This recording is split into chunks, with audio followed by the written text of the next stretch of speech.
Okay, it's time to update our curiosity and growth portfolio for second quarter because it's the last day of the quarter.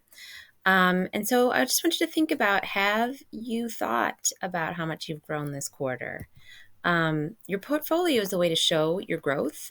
You'll find that when you're done doing this, it will be pretty full, and we're only halfway through the year.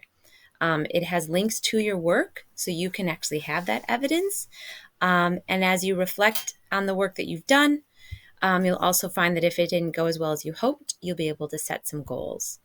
So the first thing to do is to find the right document and then to add in the evidence that you need. So these are the steps that we're going to take. First, we're going to open our curiosity and growth portfolio.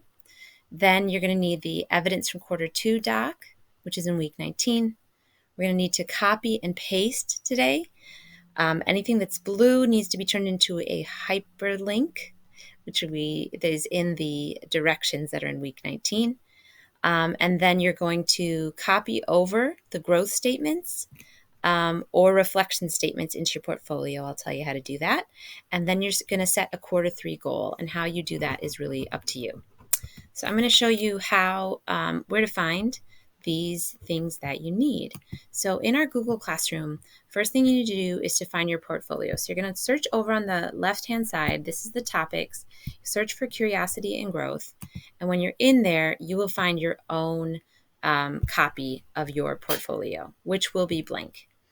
And it will look like this.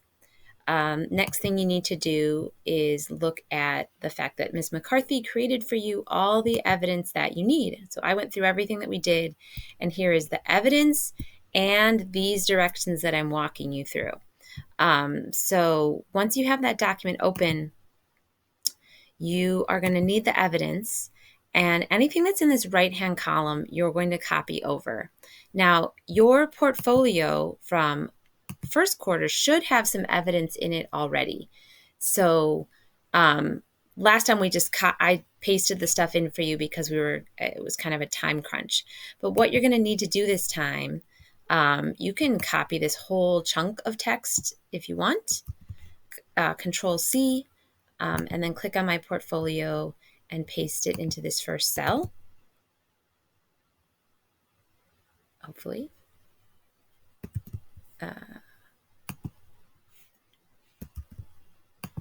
Is it going to work? I'm not sure why it's not copying over, but it should be there. I want to copy it and paste it. So let me try one more time. Maybe I copied too much of it. Very strange.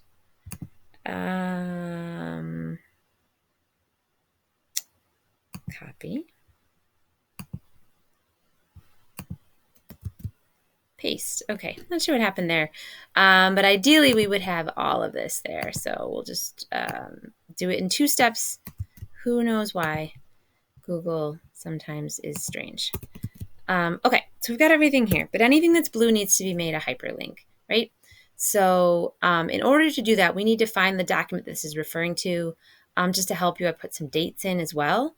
What I'm recommending this time is that you actually just search your Google Drive instead of looking through Google Classroom. You have a lot less documents than I do. So if you search bio poem, you should be able to find it. I'm going to find all of yours if I search. Or maybe I have an example. There we go. So that's my assignment. Now, I don't have to actually open the whole assignment to do it, but I want you to know that if I did that, you can actually click on it and double click or press both. I actually just use 2 fingers on my Chromebook, and this menu pops up, and you can click on Get Link and copy the link. And then when you're in your portfolio, you're going to highlight the title. Okay, oops. Highlight the item that it is that you want to put a link to. Press the little link button and put a link in, and then hit apply. All right, so now that is a link. So there's a lot of evidence to add in here, right? So again, I'm saying, like, once we put stitching together slavery in once, as we did here, we don't need to keep putting the link in over and over. But I do want you to copy the title in, right? So down in this cell where it says this assignment shows I examine evidence closely and describe its meaning to my audience. We've done that 2 times this quarter. And so you can go back to your portfolio and you can put both those titles in without having to retype them yourself. And then the next thing I want to talk about is that we need to make sure that we're also doing this stuff over here, which is adding the growth statements and reflection statements, and then adding a goal. So if we're back in the evidence, just like I did last time, I made some statements for you, right? So if you go down to I can learn new tools, what I'm asking you to do is highlight, look at the statements that are here. And if they're true, they're green. If they're green, it means you turn this work in, right? If they're pink, it's because you didn't turn the work in, right? So if you read all the articles and you got, full credit on your modern slavery graphic organizer, you would copy that and you would put it in that part. Where were we? We were down here. I lost track of where we were.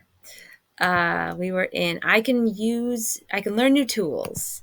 So if I find I can learn new tools right here, I can put that statement in, and that is a reflection statement.